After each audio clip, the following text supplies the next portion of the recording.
Hey everybody, Todd Crandall, the original sober triathlete, bringing you another Racing for Recovery podcast. Excited to do this with a friend, dare I call him a mentor, and a man that I respect greatly, Mr. Tom Cole. How are you, sir? Todd, it's great to be with you. Yeah, I like your venue.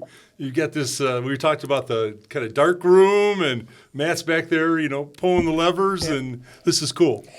I was thinking of this morning.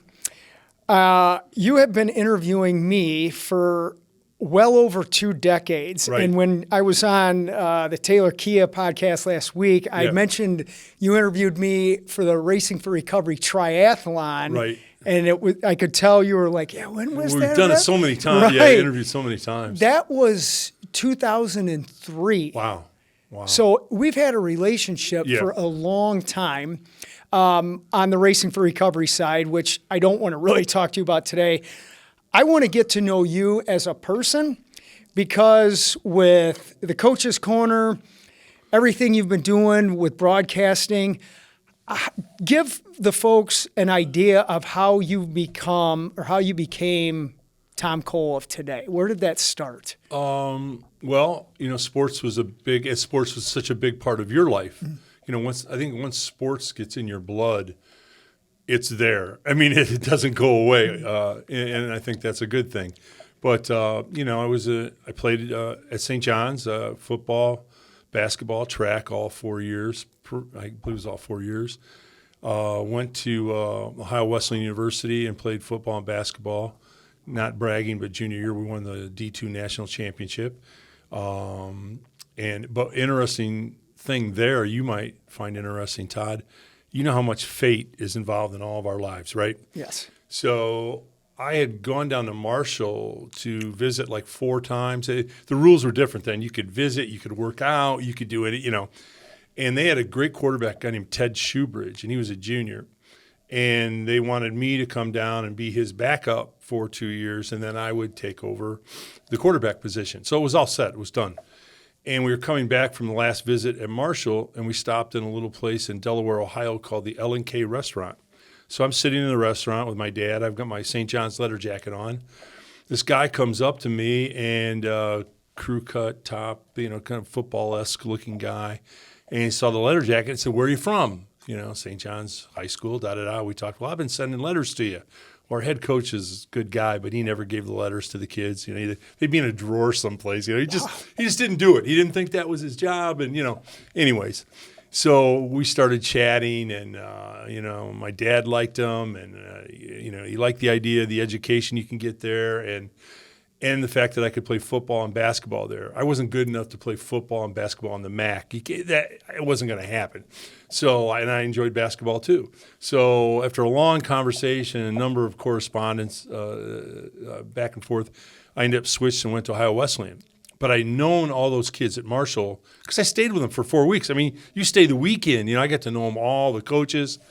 And then unfortunately in 1970, the plane went down. I would have been on the plane for sure. I was going to be the backup quarterback, so I'd have been on the plane. So fate has a lot to do with your life. I mean, those were great kids, great coaches, and that just happened. So coached 30 years high school and college football, taught 30 years high school and college history, political science, media, broadcasting.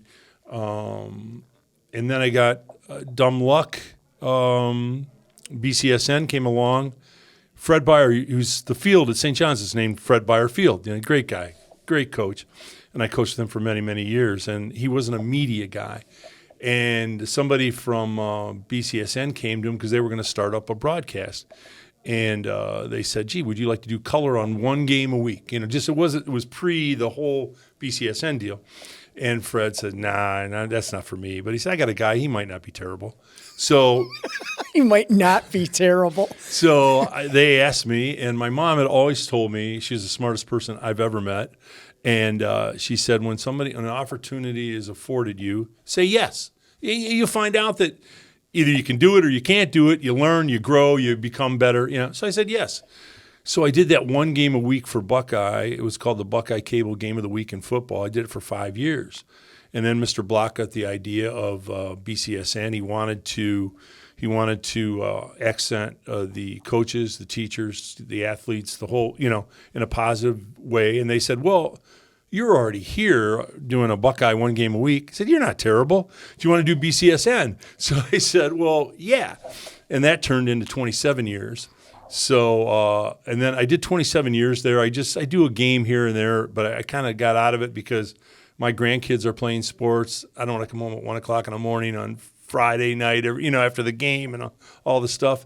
So I had 27 years, and that was great. And then, but I still wanted to keep doing things. I was also their community coordinator at Buckeye all those years for BCSN. So I called Steve up. I knew Steve from St. John's. I think I may have taught Steve at St. John's. Taylor, incredible guy. You know Steve. Yeah. Steve, he's an unbelievable guy. You should get him on your podcast. Yep. He's the essence of what a good boss should be. I've never, ever worked for a better person than Steve Taylor. And and I've had some good bosses, and it's not close. I mean, that's how good this gentleman is. So I said to Steve, I want to still stay active, and I'm getting out of the BCSN thing. And he said, well, come on in, let's talk. Well, I thought he wanted me to sell cars, which I hadn't, I would do it. I wanted to do something to stay active, And I said, when we sat down to meet, I said, Steve, what do you want me to sell cars? What do you want me to do? I mean, I know some people. They don't hate me. I figure, it might translate into selling cars, right? And he said, no, you're not selling any cars. Forget that. He said, you're going to every day go out in the community and do good things to help lift our community every day. That's what your job is. I mean, what a job. And so I did that, and Terry Crosby saw what I was doing. I'd known Terry forever and interviewed him many, many times, Supercross. And he asked me, hey, how can I get that job? And then Steve hired Terry. Then we brought in Mary Helen Darrow, who's the Queen of Sylvania. She's incredible. Joan Coase, amazing, from Findlay. Melissa Sanchez, locally in the Hispanic community. We've expanded now to 7 ambassadors, and all they do is every day they go out and do good things in the community. So I'm the luckiest guy in the world. I've lucked into these jobs, and I'm grateful. Wow. These are the things I didn't know about you. Excuse me. I got to go back to the Marshall thing for a second, because that's a story in of itself. Yeah. You said fate. Right. I want to talk about faith. You mentioned going to St. John's. Right. My younger brother went to St. John's, and I think my parents did that because they saw what happened to me going to Northview. Right. And in no way am I saying Northview was responsible for my stuff. I get that 100%. But I think my parents were looking for something different for their second child. Did faith play a role in your decision to go to St. John's? Were you religious or a believer in Christ at a young age? My mom was the best person I've ever met, and she was not. She was a good person. She didn't care what your religion was. She didn't care if you were a Druid and you worshiped trees. If you were a good person, she was all for it, right? So I think I took that. We grew up Catholic just because my dad was Catholic, and my mom said, if that's important to you, we'll put the kids through Catholic schools. Went to St. Pat's. Matter of fact, I was in the first class to go through St. Patrick's of Heatherdowns. I was in the first class to go through St. John's. It's kind of a weird thing. But for me, football was really important. I always played quarterback, and I wanted to play quarterback. And so they were building the school out of St. John's, and a friend of mine who was a prominent attorney in town now, but he's retired. We were in grade school together at St. Pat's, and he said, hey, let's go out and look at this school. If we're going to go there, we might want to take a look at it, So we get on our bikes, we ride, and it was like it was like a 5 or 6 mile ride. For you, it's nothing. You ride 100 miles, and it's no big deal. So we ride out to the school, and we pull into the school. And St. John's at that time, Todd, there was nothing. There wasn't a stoplight. There wasn't a gas station. We're talking 1965. I mean, literally, the Jesuits bought a plot of land out in the middle of nowhere with nothing. It was farmland. That's all it was. And so we get off our bikes. We walk into the gym. I wanted to play basketball too. We walk into the gym, and dirt floor, half finished on the inside. And I'm thinking, whoa. I said, did we make a mistake here? We're going to come here in a month and little more than a month, and nothing's done. Things are, construction everywhere, and I'm thinking to myself, oh my God, I may have made a mistake here. And this huge gentleman comes walking up to us. The old days, the cassock that the priests used to wear, the black long cassock, right? Well, he's in that. He's huge. We were eighth graders. This gentleman was huge. And he comes up to us, and he's smoking a cigar. It was a different time, right? Smoking on a big cigar. And he looks at us, and he says, gentlemen, welcome to St. John's. As far as I know, you were the first 2 potential students to come into the new St. John's. And okay, thanks, Father. That's great. The guy I was with was a little more impudent than I was, and he goes, this guy's huge, dominating presence. And he goes, my buddy goes, hey, Father, is this place going to be ready for us? Because this is like a month out, right? Takes a big, long pull on a cigar, and he has glasses, so, the people that look over the top of the glasses, he's looking over the top of us like that. And he goes, the man's name was William Brennan. And he goes, William, that's not the question, whether St. John's will be ready for you. William, the question is, will you be ready for St. John's? I'll tell you what, Todd, I got on my bike and I got the hell out of there. I went home to my mom, these people are serious. It's not any playing around. But we had to practice at the old Lucas County Recreation Center. They bused us there for practice because there were no fields. We had no fields. We had nothing. So we practiced football there. We had 125 kids come out for freshman football. They put an ad in the paper, 125. There were 12 quarterbacks. I went home and told my mom, I said, I don't know, there's 12 of us. I see how it goes, And we went undefeated the freshman year, and then the rest of the years worked out great. And it was a great experience. I got a wonderful education. I met some of the best people I've ever met in my life. And to your question, Todd, yes, I did get from it, maybe not the catechism thing, but what I got out of it was the Jesuits teach, which you would really, really like, is a man for others. Yep. It wasn't, do you know what the Bible says on Psalm, da-da-da-da. If that's your thing, that's great. But what they didn't care whether you were Methodist or, they didn't care what your faith was. Be a man for others. Be good. Do good. If you can help somebody, do it. And that's stuck with me my entire life. So it was less on the real technical religious side, and just that's what I got out of it. And everybody I've ever known that's going to St. John's, for the most part, they'll help somebody if they can. It just was ingrained in them, That's powerful. Back to I have the Marshall thing ruminating in my head. Yeah. When you talk about fate and faith are, to me, they can be a little bit interchangeable. 100%, if you will. Sure. And knowing what you've done with that fate, the opportunities you've created for yourself, the opportunities you've been smart enough to utilize, and this good work you've done, it's almost, I could use the word blessing, fate, faith, a gift. I mean, it appears to be a clear distinction of you not going to Marshall, to meeting the coach in the restaurant. Yeah, what are the odds of that? Yeah. Maybe I wouldn't have worn the leather jacket that day, so he wouldn't have been interested,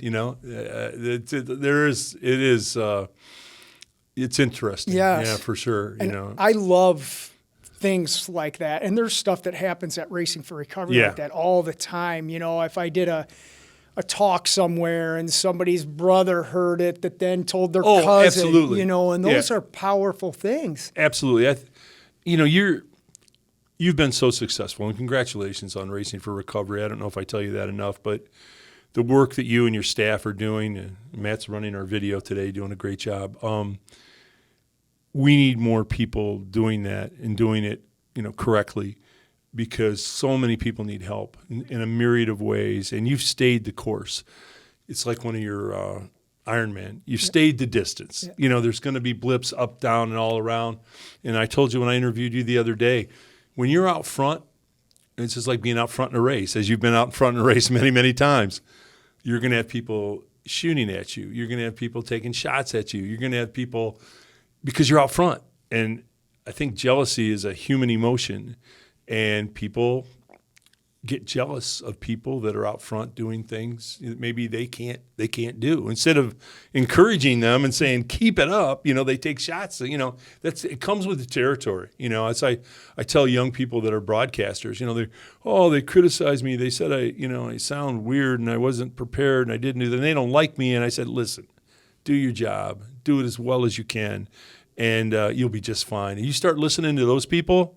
I always tell players that you listen to the fans in the stands, you know where I'm going with this, you're going to be sitting with them in the stands. Wow. Do your job. Do it well. Have confidence. You have confidence in what you do, and you know it's good, and you know you're helping people, and that's the most important thing.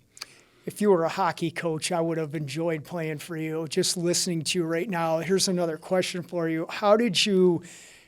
We were talking about adversity. Yeah. How did you coach your players to overcome their own maybe mental or emotional adversity as players? Yeah, well, I think you do the same thing here. I think what you do, I know how you work, and I think what you do is to do the same thing that I've always done in coaching, and that is you can't give somebody confidence if they don't have success. Success breeds confidence. So what I always did in football, I just say I coached quarterbacks all my life, and that's a unique position, just like you played goalie. That's a unique position.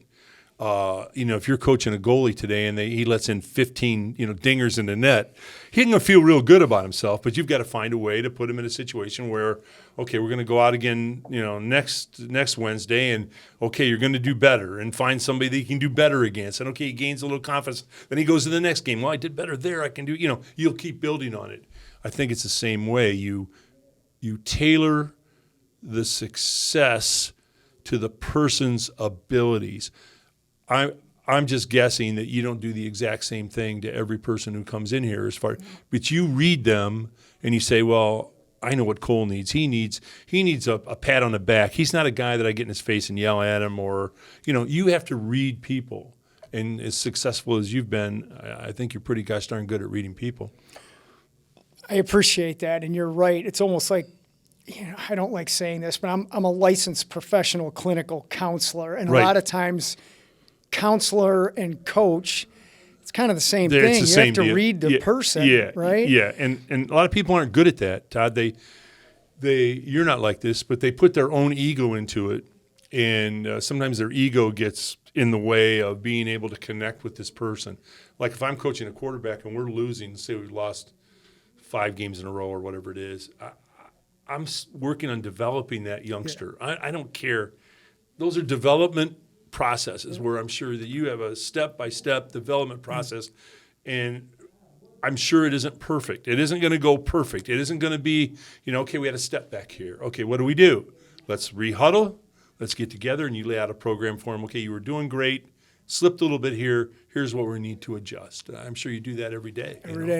Every day, because you're right. As a teacher, talking about your success as a teacher, kids learn differently. Some are visual, 100%. Auditory, whatever. 100%. Same thing with people coming in with drug or alcohol problems. There's different traumas that everybody's endured. There's different drugs that they're doing. There's different impacts on the brain psychologically based on what drugs you're doing. There's a lot of factors that go into what do we have here, and then what is that person going to need to rebuild? And that's one of the things I'm very proud of Racing for Recovery for. This is not something that we have, you do these 12 things and you're going to be fixed. It's like, it doesn't work that way. Right. It just doesn't work that way. Well, it's like somebody coming up to you and say, well, I've got the solution for marriage. Here's my 5-step program for, whoa. I'd run from that person as fast as I possibly can, because there is no cut and dry solution to anything. Everybody's different. Everybody accepts information differently, just as you so appropriately said. I taught a lot of kids and I've taught in all kinds of different schools, there were kinetic learners, that they had to move. They had to be active to learn. They can't just sit in a desk and, So you have to be aware, and you have to try to tailor something, which you do here. You tailor a program to their needs. And that's why you're successful. I appreciate that. Is there a correlation between a good student and a good athlete? That's a great question. I would say not. It's a great question. I don't think I've ever been asked that question. I would say not. I mean, I've coached people that were not great students. I'll give you the example. They weren't great students as far as point average, whatever, but they were smart as hell on the field. I mean, they could see it all. They knew what was going on. I think people have different levels of intelligence. You know, there's book smart people, there's street smart people, there's people smart people. You know, so I've always been hesitant to say, well, you know, we need a 3.5 guy, or gal. Well, if they're 3.5, they're going to do fine. I'm happy for them. But the person we might need might be a 1.9 or 1.7 because they have this level of intelligence that is different, you know. So I never really judge intelligence that way. It's so hard to quantify, you know. I like when I ask somebody a question they've never been asked. Yeah, before, never been asked that. I've been asked a lot of questions. I've never been asked that question. Well, let's try this one. All right. With respect to athleticism, is a good athlete, are they born with it, or can they be coached into a great athlete? Now, I'm gonna add to this. Yeah. I know every good athlete, or maybe not as good athlete, they can be coached to improve. Right. But I'm wondering, are there some characteristics that are innate versus I help create that via coaching them? Yeah, I think the latter. I think what you said is absolutely true. You're blessed with certain innate skills. Like you might be able to run a 4.440 or a 4.340. I could train from now until the next Olympics, and I would never run a 4.440. So there's certain skills, or jumping ability, or, you know, there's certain skills that people have innately. But that being said, the coaching can get you that extra 20%. I mean, so they can take an average athlete, if they're smart, they're dedicated, they work hard, they bump up into a pretty gosh darn good crackerjack athlete, you know. Yeah. And they weren't born with that. They learned how to work. You know, I think you've worked your entire life. It's a gift to know how to work. You know, you're not afraid of work. You can't do what you've done without working, you know. You just don't win Ironman and run 100 of them without putting in the work. Sometimes I think young people today don't understand, and I'm not dissing them. It's just they don't understand putting in the work. You know, they want everything is instant success, instant gratification, instant. Well, I read a thing one time where Larry Bird every summer. Now Larry Bird, pretty good basketball player, right? He doesn't suck. Yeah, right. Larry. Every summer he had a basketball court on his property. He had not a big grandiose house. This is a regular house in Indiana. It was just a regular house, but it had a half basketball court on it. Every summer he would take one part of his game and say, I'm going to get better at it. And here's a guy who's one of the best ever, and he's trying to get better at another part of his game. So say it's a mid-range jumper, the 18-foot jumper. He said, I don't hit that as much as I should. He'll shoot 2,000 mid-range jumpers in the summer, and then he comes back to the season, and boom, he's ready to go. I mean, you know, I think you've done the work your entire life.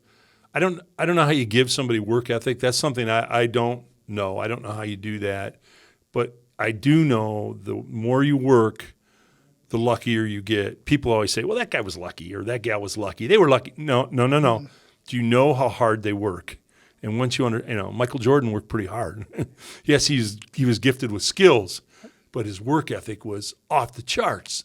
So the harder you work, the luckier you get, you know? Agreed. And that when I give you a tour of the rest of our facility, you know, there's musicians, there's athletes. Right. And I love watching when people come in, they're like, oh, we have a Larry Bird jersey back there. You know, all these jerseys of people. And it's interesting for me, they look at the athlete or the picture, and I always ask them the question, how much work went in to have that picture taken? Right. You know, you're talking a second that a camera goes off. But what about the 2 decades of work that went into having that picture taken? And people I watch the reaction to that. They start to think, and I correlate that back with, if this is your first day of sobriety, right, you have some work to do before you're going to be anything, a teacher, a doctor, a speaker, a counselor, whatever. And you're right. You got to put in the work. People want it right now, and it doesn't work that way. No, I'll give you a Todd Crandall story that you will like, something that you would admire. I won't use his name, but I was at St. John's. I was coaching at St. John's, and he was the quarterback on the lefty. He was quarterback on the freshman football team. They lost every game. At St. John's, that doesn't happen. I mean, it doesn't happen. I coached there for 25 years, 4 years. I never saw it, lost every game. So I was the varsity offensive coordinator, quarterback coach, wide receiver coach, defensive back coach, but I also coached the JVs. It's ridiculous. But I always felt that was an area where you could really develop kids because there's no pressure.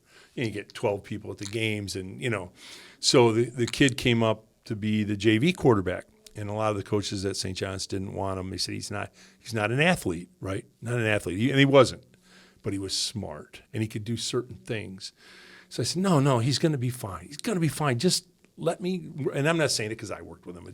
But let me just work with him, And there are certain passes in football that everybody can throw. You can throw a fade, two-step drop, pop it up, and, you throw with your legs, Anyways, we won the JV championship. And he had never won a game, won the championship. So then we come up to the varsity. Okay, now they don't want him as a varsity quarterback because he's still not an athlete. He's not an athlete. He can't run. He can't do this. He can't do that. Well, no, wait. He does some things pretty well. Have you been watching him? So I had to fight with the guys to get him in, and then we took us to the city championship game. It was a guy who was at base 0, but we put him in a system that would work for him, right? We gave him pass routes that he could throw, and he was accurate. Left-handed quarterbacks are much more accurate than right-handed quarterbacks. They're soft tossers. They don't power drive the ball. Right-handers power drive it. They come over the top, and they bring it. Lefties drop down a little bit, and they throw softer.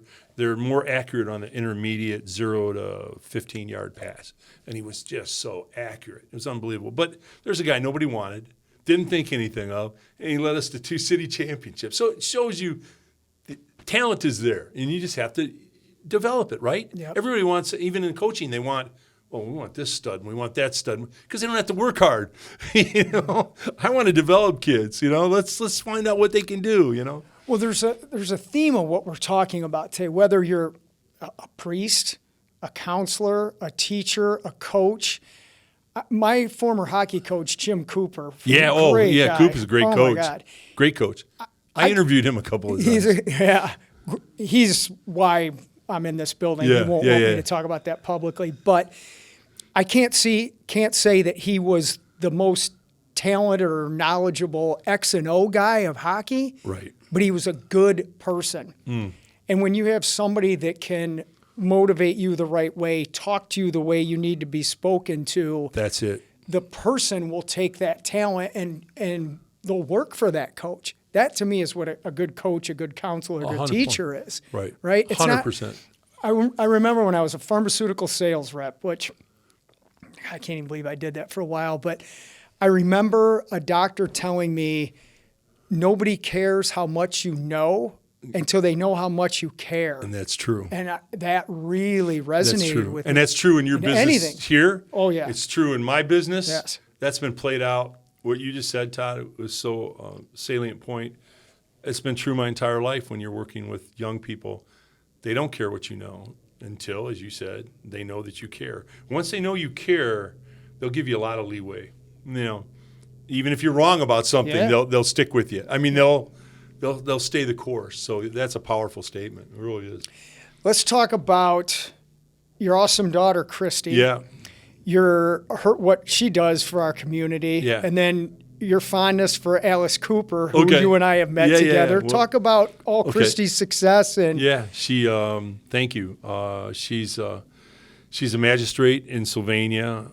She's done a great, and I guess I'm saying it from a dad's standpoint, but she's done a great job there. She's lifted their court system. This you will really like because it's in your wheelhouse. Last 2 or 3 weeks ago, she started a new program, which was, I think, approved by the state Supreme Court. It's called Fresh Start. She's seen so many people go through her court that they can't get the record expunged. They can't get the court out of their lives. They can't get their driver's license back. They can't get a job because what's on the record. And, it's an endless cycle. Well, if you can't get a job and you can't drive a car, and what success are you going to have? Even if you are staying clean, what success are you going to have? You have no chance. So Christy started this fresh start where you come in, they're going to get, your record is sponged, not violent felonies, but people that are in the system that need to have their records cleaned up. And they can get a job, they can get a fresh start, they get the courts off their back. And she just started that a couple of weeks ago, which I was so, I think it's so great to give people a new start, a new opportunity. And she's doing that those kinds of things all the time. She teaches college classes at Adrian. They have pre-law classes, which she teaches. She was a defense attorney, a prosecutor, and now a magistrate. So she teaches pre-law at Adrian. She lectures. She's asked to lecture a number of places about the law. She's a brilliant tactician of the law, but the basic motto is she wants to help people in the system. Try to get them lifted so they can get back into society and be a positive part of society. And just what you're doing every day, it's the same thing, absolutely the same thing. If we're not doing that, what are we doing for these folks? Are we just writing them off? You don't write them off. You've never written anybody off. We have a responsibility, I think, to try to help. And you don't know, which you speak to much better than I can because you've helped so many people. We don't know when that help will kick in, right? Right. You may be helping them for the 12th time. Yep. But the 13th time, they get it. They become positive citizens in the community. They become good parents. It happens. Yep. And unless we extend that help, so we couldn't be more proud of her. She's great. She has 3 wonderful kids. Her husband, Sam, is great. He was a football star at BG, and he works in the auto industry in Detroit. And they have Josie's a 4.0 at Ottawa Hills, and she plays all the sports. Cole's a 4.0 at St. John's. He plays all the sports. And Cooper's a 4.0 at Ottawa Hills, and he's the quarterback. He's going to be he's a pretty good young quarterback. So, but anyways, they're great, and they do wonderfully. So. I need to, Christy, you're going to be coming on the show. She'd be much better than me. She's great. Do you talk about how you guys have a fondness for Alice Cooper together as father and daughter? Well, you understand it because you're a rock guy. Yeah. It's funny. Some people don't get it. They look at you and they go, "What? Alice Cooper? What's going on?" It's so funny. My wife Karen, we've been married 50 years, and she's she deserves accommodations all across the board. But I always took her to Alice Cooper concerts, and she actually ended up liking the music. And it's funny how somebody who wasn't of that ilk, but if they get exposed to it, they end up liking it, right? And a lot of times it's not what they think, And I always early in college, 70, 71, when Love It to Death came out, 70, 71, Cooper couldn't break into the charts. He couldn't do anything. They got a producer named Bob Ezrin, who's Kiss. Ezrin from Kiss. Brilliant guy. So the record company said, go work with these guys. They had renting a little farmhouse out in Detroit, and they just had their equipment out there, and they'd be practicing. So he says, play me some stuff. So they played him some stuff, and he, okay, there's something there. I don't know what it is. But he goes, I like that. I think that one song, I'm Edgy. And Ezrin goes, but I don't get the I'm Edgy thing. He says, I'm 18. I'm 18. I don't know what I want. Yeah. He said that would strike two young people. I don't know what I want. I'm 18, which all of us have had those feelings at times. So Ezrin changed the lyric. They get CKLW, one of the greatest rock radio stations in the history of music. Is it based out of Windsor? Yes, out of Windsor. Yeah. One of the great ones. Yeah. I mean, it was so great. They started Bob Seger, Alice Cooper. You can just go at Grand Funk. You can name them. But 18 hit the charts, and the name of the album was Love It to Death. They finally broke through, And then from that point on, I mean, by 72, start of 73, they were the number one rock group in the world. I mean, Billion Dollar Babies tour was huge. It was as big as it gets. Yeah. But I always got the joke behind Alice Cooper, like in his song "No More Mr. Nice Guy." His dad was a preacher. His grandfather was a preacher. Everybody in his family was a preacher. And the lyric in the song is when Reverend Smithy recognized me, he punched me in the nose. He couldn't be in the church because he was Alice Cooper, you know. Yeah. So it's no more Mr. Nice Guy. Now, no more Mr. Nice Guy is in the lexicon of everything. You know, the commercials that, Alice does and the Staples commercials and then School's Out. Alice used to watch late night TV after his shows, and he was watching the Bowery Boys. I don't know if you've ever heard of the Bowery Boys. Right. They were like the Stooges, only they were New York kind of. It was funny guys. They're good. It was interesting. The Bowery Boys were supposed to be on the cover of Sgt. Pepper, and Satch said yes. The Beatles didn't want to pay anybody, and he said yes. And the other fella, Slip Mahoney, he wanted $500. So the Beatles cut him out. So he would have been on the cover of Sgt. Pepper, So, but anyways, he was watching the Bowery Boys. He liked the Bowery Boys. And Satch said to Slip, or Slip said to Satch, I got it backwards. He wanted him to get smart, wise up. So Slip says to Satch, hey, Satch, school's out. In other words, wise up, dummy, Alice is sitting there and he goes, school's out. He sat down and wrote "School's Out" right there. Wow. And then it's an anthem that's played every summer or every graduation. "School's Out." That amazing. Yeah. Also survived alcoholism. Oh yeah. Well, I get to interview him. We talked about this before.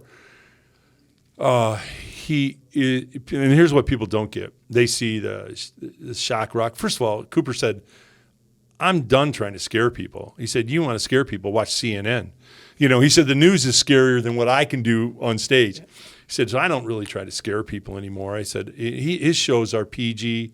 I've taken our grandkids to the shows. They love it. There isn't one thing in the show that you would say, it's all vaudeville. It's vaudeville. It's stage show. It's Macbeth played out. It really is with rock lyrics. Art. Yeah, it's art. And I always got that. I always got the joke that Alice was just joking. I got the humor behind it. There's a book which you would love. You can still get it if you Google it online. Billion Dollar Babies by a fellow named Bob Green. He traveled around with Alice for that Billion Dollar Babies tour. He wanted to write a book about it. So he said, but I want to be part of the stage show. So it was a Christmas tour. They had him dress up as Santa Claus, coming out with gifts at toward the end of the show, and he's throwing gifts to people and whatever. And then Alice comes out and he's beating up Santa Claus, all fake stuff. Yeah. But who beats up Santa Claus at Christmas? But Alice Cooper, Yeah. So, but the book is called Billion Dollar Babies, and he takes you inside the tour. It is the best rock book, and I've read I've read a lot of them. It's the best rock book I've ever read in my life. So I always got the Alice joke, but I interviewed him. He was kindest, most professional person I've ever met in an interview setting in my life. When we were doing the interview, people found out at BCSN, so we did it from a sports angle of golf, and he's a big Tigers fan, Lions fan, and so forth. Talked a lot of sports. They show up because they want to see him and they want to get his autograph, which you don't normally do that, but he signed everybody's anything, shook hands, took pictures. I mean, it wasn't fake. It was so kind, and he was so gracious, and he's incredibly smart. Yep. I mean, Todd, you'd love talking with him. I mean, incredibly. You were a big fan of Kiss. Kiss went to, you probably already know this, before Kiss was Kiss, he went to Madison Square Garden. They saw Alice Cooper when he was at his zenith, when he was hot, and Paul Stanley and Gene Simmons. They walked out and they both said almost instantly to each other, you know what we're going to do? Cooper's great. We're going to create 4 Coopers, 4 Alice Coopers on stage, and that's how Kiss became Kiss when they saw Alice. So, but he's the nicest guy in the world. He does what you do. School of Rock in Arizona. Mm-hmm. Any youngster who's on the street, any youngster who has no place to go, any youngster that's troubled and having They can stay at the school. They learn how to play an instrument. They get the help that they need. Cooper pays for it all himself. High schools around the country, when they're going to cut music programs, that's the first thing they cut, sports and music. Cooper, when he finds out about it, does a concert, donates the money to the high school so the kids can have their music. He said without his music, he would have been no place. And love it. So he's a special guy, you know. And but a lot of times people don't get it. Well, it's Cooper. What are you talking about? You know, you don't understand. Yeah. You don't get it. You know. Don't judge a book by its cover. Exactly. Learn. You don't get it. Oh, he's a great guy, and you know, my wife loved meeting him, and we've met him a few times. But just if you get a chance, just a tremendous guy. If you're out in Arizona sometime with one of your Ironmen or something, you got to set something up. Go to the School of Rock. He's great with interviews. I mean, he interviews all the time. I've met him. Well, we met him together. I've met him a couple times. I'd love to. Well, again, I'm going to put it out there. I want to have him on this show someday. Yeah, it would be cool. I love stories, not just of musicians, people like people yourself. Stories. Yeah, people stories. Right. Get them out there. Have them be inspiring to someone else to create their own people 100%. story. Well, you think of how many times music gets you through tough times, right? Yep. I mean, you know, when you're having a rough week or a bad day or a bad year, or there's certain songs you can go to say, okay, you know, that helps me. Music is soothing, it's lifting, it's, you know, your whole life has been music. Mine's been music too, and it means a lot. Yeah. I want to talk about a very difficult subject. Yes. With your son. Yes. And I'm going to let you say his name and the name we want to do for how we want to honor him. Oh, that's so kind of you. Yeah, our son Clayton, Clayton Cole, and you and I were chatting, and I'll put out there for everybody that you were one of the only people that kept trying to help Clayton through the years, again and again and again and again, and Karen and I were so appreciative of that, and Clay was appreciative of it. You know, I don't think that people understand. They think sometimes that when the people don't accept the help, or they fail on the help side of it, well, they don't really respect us or the program. That's not it. That's not it at all. They want help, but that sometimes people just aren't capable to reach out and grab it for a myriad of reasons. But Clay was a great guy. I know you liked him a lot, and he liked you a lot. He really did, and liked your program a lot. Matter of fact, you were the one program that he really, really liked, and I thought made strides. You know, he talented guy. We've done a number of books. We've written a number of books.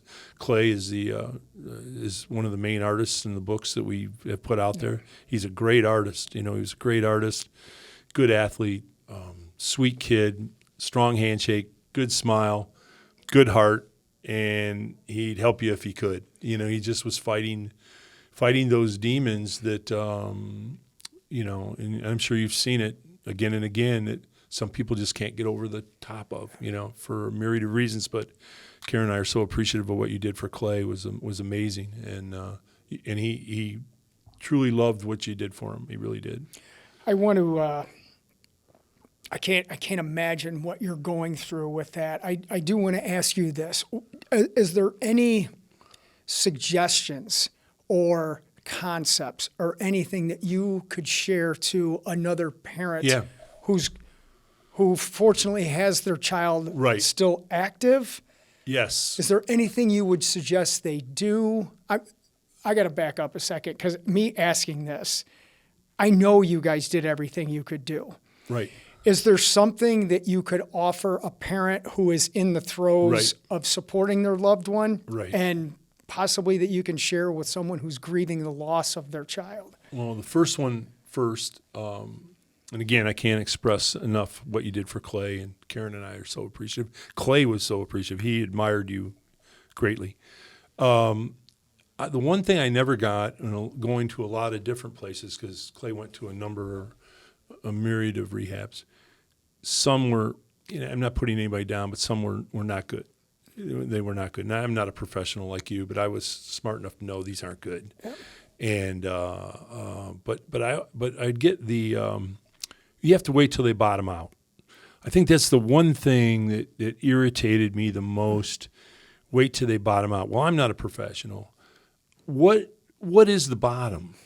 The bottom might be they're not here anymore. That could be the bottom. You know, some of these people will tell you, well, you have to let them just, you know, live on the street and, I never bought it. I never agreed with it. No. And I thought that was really, so if they hear, let them bottom out from a non-professional, I would be very afraid to follow that advice. I mean, you can speak to that better than me, but I never bought that. I never thought that was right. I agree with you. I don't even like using the cliche term rock bottom. Right. I look at people and say, let's create a new beginning. Oh, I love that. And it starts now. Yeah, I love that. Yes. That's a different mindset. Totally. I can't tell you how many times we heard that. Karen and I, we'd be in the meetings and the group things and all this stuff. No, don't do that. No, let them hit rock bottom. Well, what is rock bottom? Rock bottom for me might be different than rock bottom for you. Yep. Rock bottom for this person is different. I can't judge. I don't know what is rock bottom. I mean, rock bottom is a song by Kiss. Yeah. Yeah. It's not right. It's not something that people have to do. Yeah. When I look at, I just want to interject this thing here. Yeah. I got my third drunk driving charge in Sylvania. Yeah. It was the greatest thing that ever happened to me. It wasn't a rock bottom. I created a new beginning from that moment on. It was like, this is it. Right. And that's another Racing for Recovery concept that I want to give somebody a different perspective on this. Now, with respect to supporting someone who's battling this, you don't want to enable the addiction. That's different. Yes. But telling somebody they have to hit rock bottom, yeah, they could use one more time and not be here. So I'm and that's you on I that. never bought that, Todd, and I never understood that philosophy. I think that you do this with all your clients. I mean, you love them. There's a line obviously between enabling and trying to get them to do the right things. That's a difficult line at times. But the rock bottom thing, I never bought. Nope. You don't totally just cast somebody adrift when they're troubled and they're it's like a drowning person. They're drowning. You don't just they'll either make it or they won't. And I'm going to go up and get a hot dog at the concession stand, and I hope they make it to the shore. If somebody's drowning, they're drowning, and you try to throw them a lifeline, try to figure out something. It's not going to always work, but the rock bottom thing, I rejected that premise quite often. I want to share this with you. Do you like Lay's original potato chips by any chance? Yeah. Okay. Here's my memory of Clayton. Okay. Sitting out, he came back here. He had been here a few times. Yes. Came back and was sitting on the table outside of our support group meeting room. He had a bag of Lay's original potato chips. I just ate some at the Def Leppard concert that Saturday night. Here's the kindness of that great young man. I said, I love those. Can I have one of those? And he offered me the bag. Yeah, Clay. And that. Yeah, he always had a good heart. People. Gosh, I'm sorry. I shouldn't even be saying it to you. You know this inside and out better than anybody in Northwestern Ohio or across the country, because you struggle with addiction, whether it's alcohol or drugs or whatever. Doesn't mean you're not a good person. No. That doesn't compute. Yeah. Clay was as good a person as I know. He had a true heart. He would help anybody, anytime, anywhere, but he just couldn't conquer his own. Those demons. They're tough. Yeah. And I don't know how you get out from under that. It's not. I'm telling you, you should. You know better than me. But it is a tough thing. If anybody tells you they know exactly how to do it, it's different, I think, for different people. Agreed. It's different. Tell me about his artistic abilities, and when did that start, and was he using them to help him overcome himself for a while? Was he aware that his talent creatively was probably one of the most effective coping skills he had? Yeah. Had he gotten that knowledge? Yeah, he always drew. He was a good athlete. He's a very good artist, but he always drew.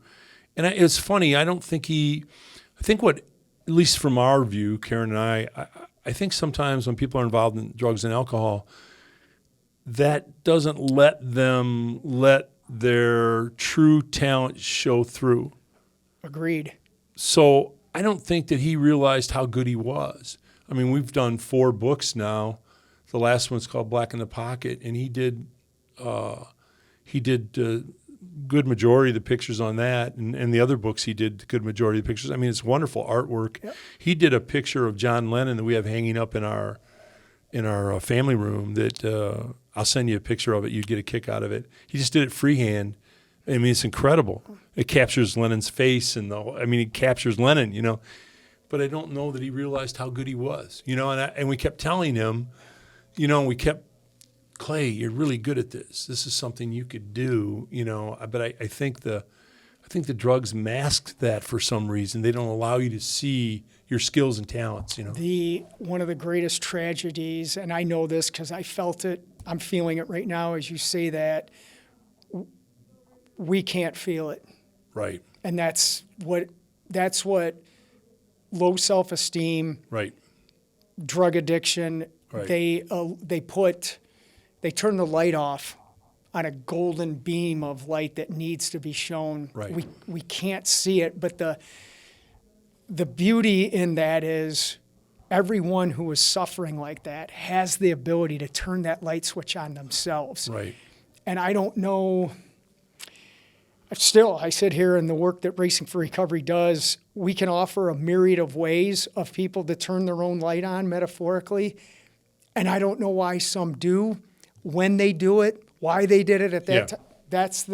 There's no handbook on this. But conceptually, and that's what I want people to understand, conceptually and now metaphorically, everybody has the ability to turn their own light switch on, to let themselves shine. Right. That's the message I want. You can call that hope. You can call it faith. Okay. It's in there. It just takes a special coach, whatever, to find a way to help them. Get it done. Yeah. Do you think, Todd, that because Karen and I warned our kids, maybe rightly, wrongly, I don't know, but we always thought that genetics plays some part in this. And I don't know if you agree with that.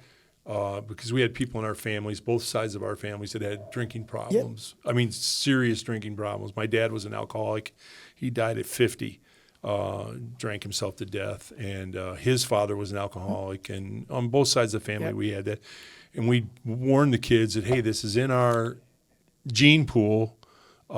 Just be careful. Do you believe in the genetics thing? I believe there's a genetic predisposition. Okay. On my mom's side of the family, we had three out of 4 kids killed themselves. Oh my God. Two were killing themselves with drugs and alcohol. The other was killing herself with food. Same thing. Yes. To me, there's a genetic disposition.